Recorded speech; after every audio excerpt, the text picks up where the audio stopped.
we're going to talk about the greatest living, well, he's not living anymore, R.I.P., but the greatest entertainer to ever walk the face of the earth, Michael Jackson. True. And I had to get KOP, my esteemed friend who is a Michael Jackson fan, here on this pod to talk about the upcoming movie that will be coming out, I believe, April 20th, 2025. April 18th. April 18th. Let me get that date right. First fact wrong. First fact is wrong. Here you go. But I told you. How you doing, Dom? How are you doing today? Man, I am good. Thank you for having me. Thank you for letting me be on your little my little show. Your little podcast to talk about one of if not the greatest entertainer to ever grace the face of the earth, Michael Joe Jackson. Right. So when you think about Michael Jackson, you could think about a lot of things.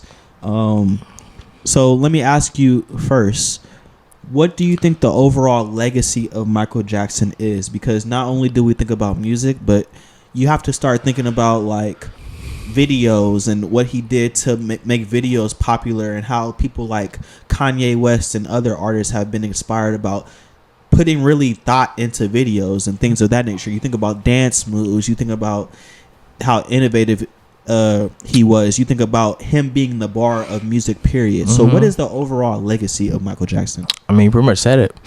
Michael Jackson is the bar, and you know, I have to tell you time and time again, you don't he's constantly used. I mean, like, it's always who's better, this person or Michael Jackson.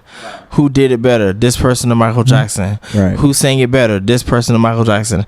And I meant, that's just what it is. He's that bar for a reason. He set the bar. He reimagined what music could be.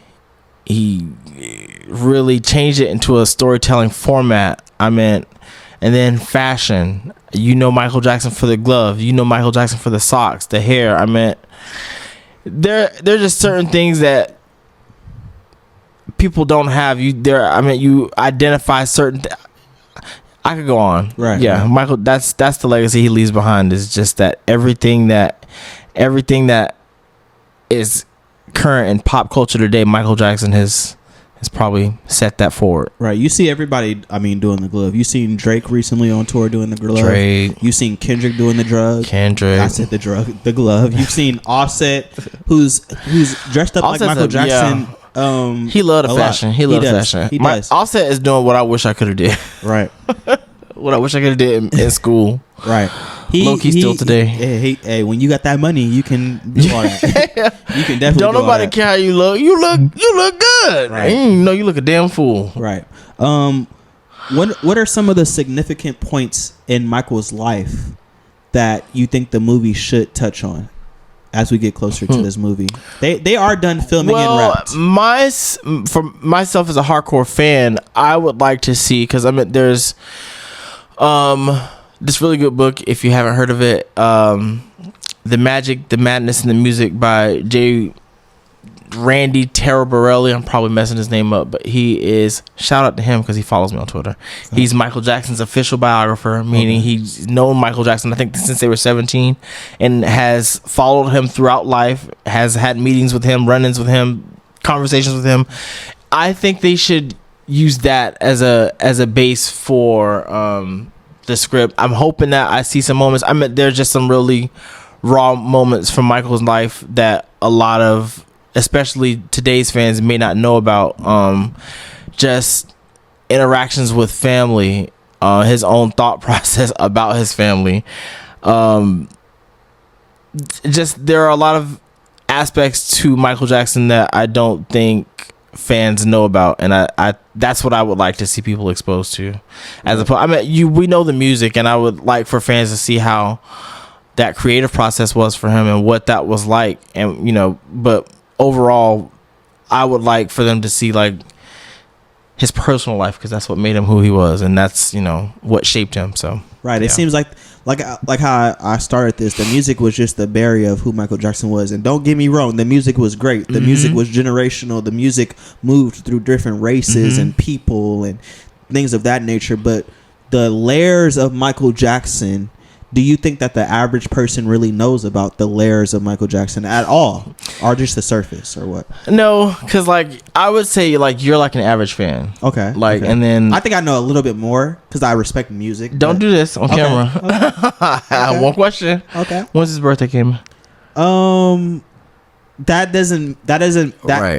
So like I was saying, me telling you Michael Jackson's birthday doesn't mean I don't understand his impact he had. No. Inside and outside of music. No, that's what I'm saying. The level, the depth level of fan, though. You know, hardcore fans know birthdays, dates. You know, when was his birthday? August 29th, 1958. 29th. Don't do it. He was the 7th. Okay. Don't do it. Okay.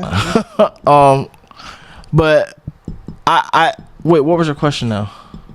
Just do you think people understand, like you said I was the average fan, so do you think people understand the layers that was Michael Jackson's life other than the music? Not really. I mean, because you know, a lot of you can go people like, what's your favorite Michael Jackson album, and they're gonna say Thriller, or you know, or they may say Bad or something like that. But I don't really think people know more.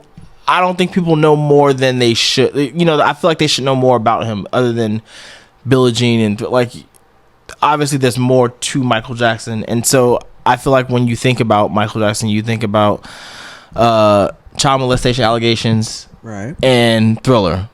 That would, for an average person, that's what I would think would come to mind. So, and I hope this movie depicts. Do you think that they can get everything that we need to be covered about Michael in this 3-hour time frame that this movie is? I mean, this is the greatest entertainer ever.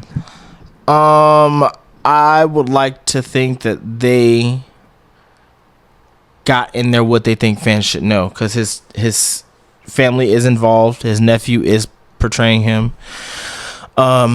His son has been heavily involved with just like the overall production. So I mean, and then of course his estate is, you know, really putting the whole thing together along with the movie studio. So I mean, I'm trusting and believing that they got in there what they think fans should know or what they want fans to see. That may not align with what I want it to be, because it's gonna be, you know, dramatized somewhat. But right. And I mean, beautiful segue. You did say his nephew Jafar Jackson will be playing him in this upcoming role. Oh, you got the name, huh?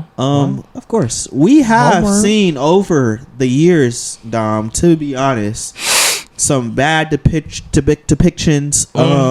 I think that we really do need to see that one shining moment or movie for this generation. We need our Ray. Right. We need our Ray. Right. We need Ray. To be honest, because Jamie Foxx played the hell out of that role. Do you think that Jafar Jackson is a good fit for this role, and do you think that he can carry this? You know what? And First why? of all, I like to.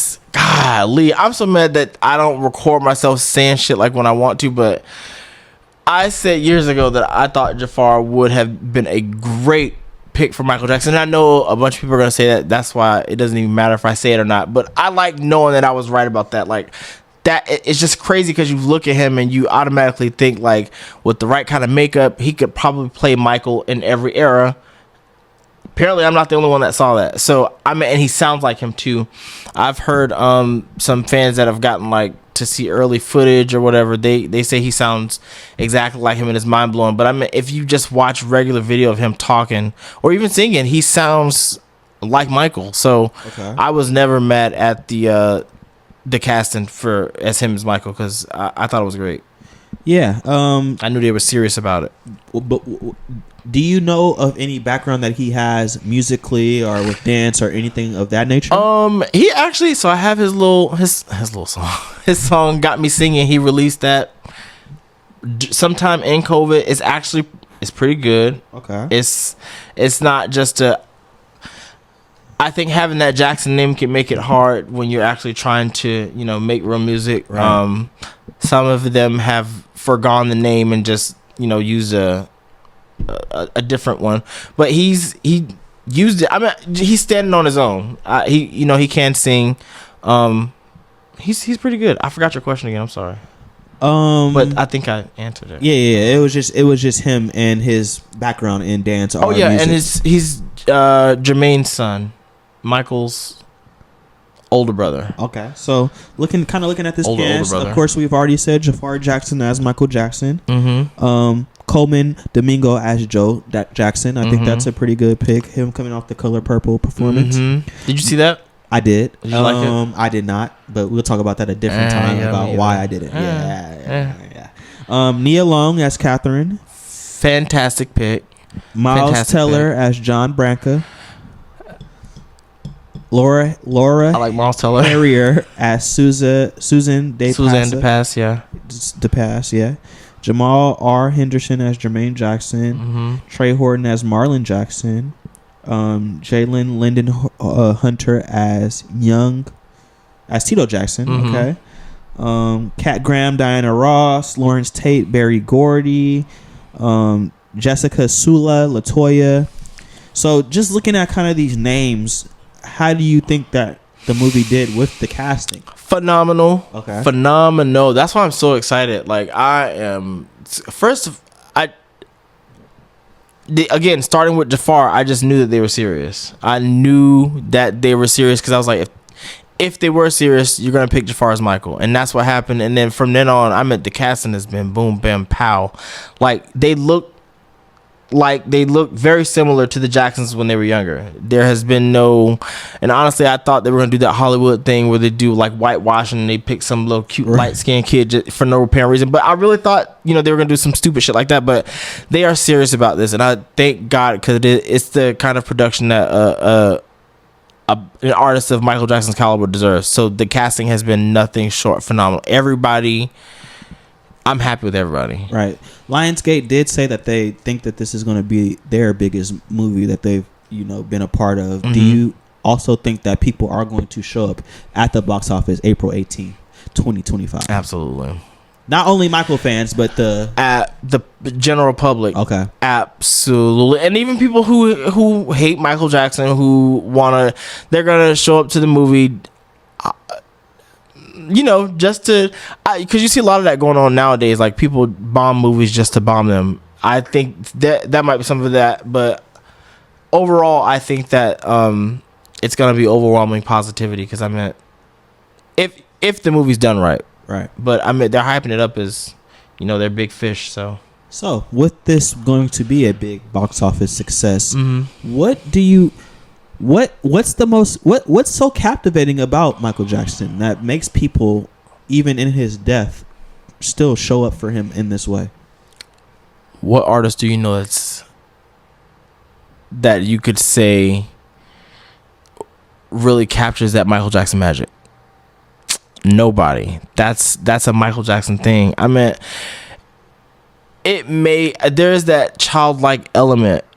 And also like the seriousness as a performer. Like Michael Jackson is gonna give you, he like to call it magic. That's really what it is though. Michael Jackson gives you magic, and he dances his asses off. Like he gives you a show. He sings his ass off. He gives you a show. And those songs are literally timeless. You could listen to Billie Jean, and if a pop artist put it out today, you just be like, oh, they putting out a 80s sounding album. His music is timeless. His artistry is timeless. There are things Michael Jackson has done that are so far ahead of his time, nobody has repeated it. And he did it in a time to where it can't be done. Like, there's streaming now. There's so many avenues and genres and subgenres and niches of music. And there's a magic that can't be recaptured with Michael Jackson. It's really sad when you think about it, because knowing how the music industry is today, who can do that again? It's not going to happen again. And we've talked about this a lot, like just the decline in music and thinking about what the 80s, the 90s were just in culture. Even before that. And Michael Jackson being the leader from the time he was 8 years old? 5 years old to the time of his demise, like being the front runner of, I'm not going to just do the status quo. I'm going to make sure that, hey, the 9 records on this album right here, these are going to be the 9 best records that I can have. Like having a cohesive album like that is incredible, and probably why that was the most best-selling album. And to me, somebody who like you said is an average fan, that's not even my favorite album of Michael, Thriller. But What is your favorite album? Since you It's said it, either between Off the Wall and Invincible for me. Only because Invincible, I was alive, I could feel it, hear it, and kind of valid. So I kind of Invincible. When going back, Off the Wall to me is my favorite, best sounding Michael album because he was in his soul R&B bag, and I just love soul R&B like that. I mean, if I had to choose between the two, I would say Invincible since we're talking about it. But it's just a lot that neo soul. I really like that. Dark Child was doing his thing, of course. 1000%. Let me ask you this: what's the biggest misconception about Michael's life that you hope that the movie can maybe diminish a little bit, like the narratives that we hear? It's actually going to be I want people to see how annoying he was. Annoying? Yeah, that man was. He just did stuff. He just did stuff that was unnecessary. Like, you would often hear people just talk about like how time didn't matter to him. Their time often did not matter to him. So if he wanted you on a record or to produce an album, he'd be like, hey, I want you to help me with my record. I don't want you helping with anybody else, because he loved exclusivity. Like, that's his thing. So if you're not working on anybody else's album, he wants you on his, and then he doesn't want, like, you could be, I'm speaking from past interviews from producers. They would just be like, Michael would leave and go to like other countries while we're in the middle of working on an album. So I mean, he would do things like that. A lot of fans think because he was Michael Jackson that he was flawless and that he was perfect, and there were times where he did. I'm not saying that he did any of those allegations. Let me just say I don't believe any of that shit at all. It's been proven false. It's false. None of those allegations. But I'm saying, like, he did do things to people where he may have not have realized, oh, this could hurt somebody, or how much this does hurt somebody. Like, he wasn't perfect, and I want fans to see that. I want to see how they portray that, like, from this movie coming from his estate, from his family. I want to see how they took it, because a lot of these people that dealt with him are still alive and are involved with this movie. So I just want to see the human Michael Jackson. Okay. How do you predict, talking about just Michael Jackson, some of his intricacies of who he was as a man, you have to think about his childhood. So how do you think they're going to depict Joe Jackson, and what was, let me ask you this, just outside of the movie, but what was the length of Michael and Joe's relationship when Michael got older? Strained. Just, well, to answer your first question, I'm kind of scared because I don't know. I like to think, like, when Michael Jackson talked about getting his ass beat, I thought of it from the same perspective as like how I got my ass beat, because when my dad would beat my ass, he beat my ass. I can get into it, but I'm just saying, like, you know, it was you got your ass beat. I'm pretty sure you had your ass, quote unquote, tore out the frame. Oh yeah. So I don't know if how crazy they're gonna get with that. Again, the family is involved, so I don't think they're gonna get, you know, wild. But I just hope that they're fair, because at least show it from Michael's point of view, and for him it was traumatic. Obviously, life lasting. So I mean, it affected him. I think they should, but as well as showing Joseph as a man who really wanted more for his children, and who was so determined for them to have that he pushed them to levels I'm sure he didn't think they would reach. All of his children. I'm never going to knock him for that. He said he was getting his children out of there, and he did that. So I hope they show it from all sides. From Michael's point of view of, you know, maybe you could show a little more love instead of what he considered abuse, and then show Joseph as tough love. And on to the relationship between them. Why was it strained so much? Was it just because of what happened in his childhood? That was why. I felt like Michael always thought of Joseph as more of an abusive manager, as more than a father. And that's probably, I mean, and other business aspects, you know, you can do business with me, but you can't love me as your son. I might feel some kind of way towards you too, you know, as an adult. So I think they're going to show that. I don't know how much of it they're going to show, because there's so many aspects of Michael's life that you have to touch on, and you can't really get into the whole of it. But Joseph was another flawed character that I don't know if they're going to go too far with, but, you know, there are some things that really stuck with Michael that I don't think he ever recovered from. So Right. Talking about we've talked about Joe Jackson, talking about him and his other family members. Get into his relationships with his siblings and his mother. How are those relationships, and how will they be depicted in the movie? Outwardly, as a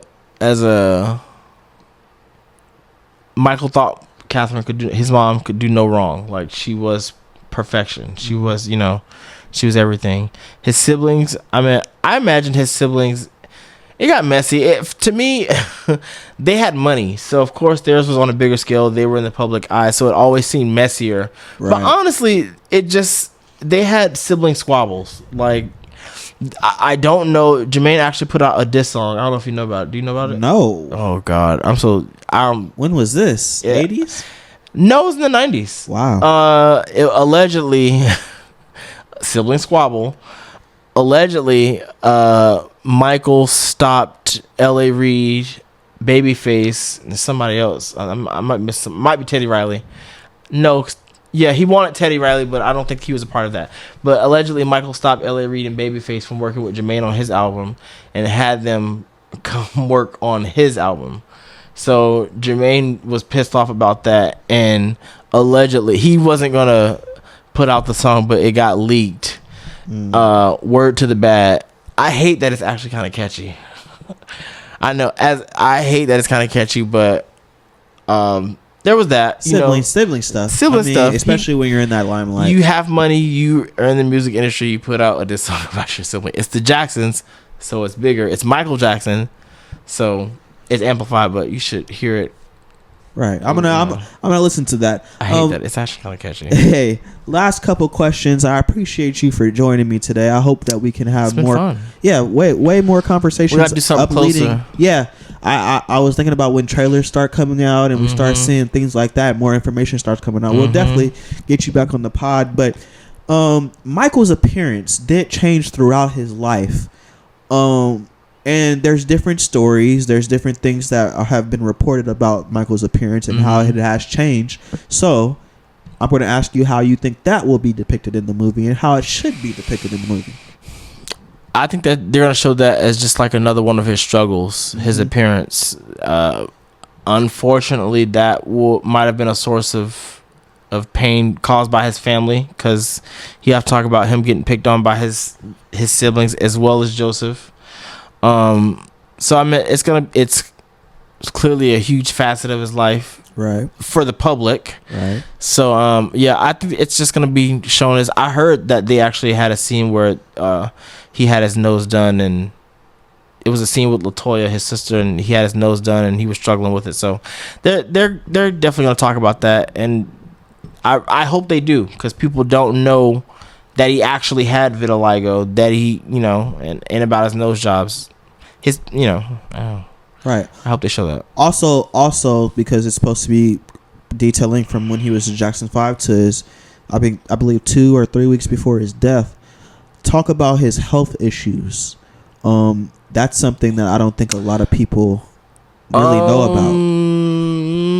He didn't really have health. I mean, besides the vitiligo, he had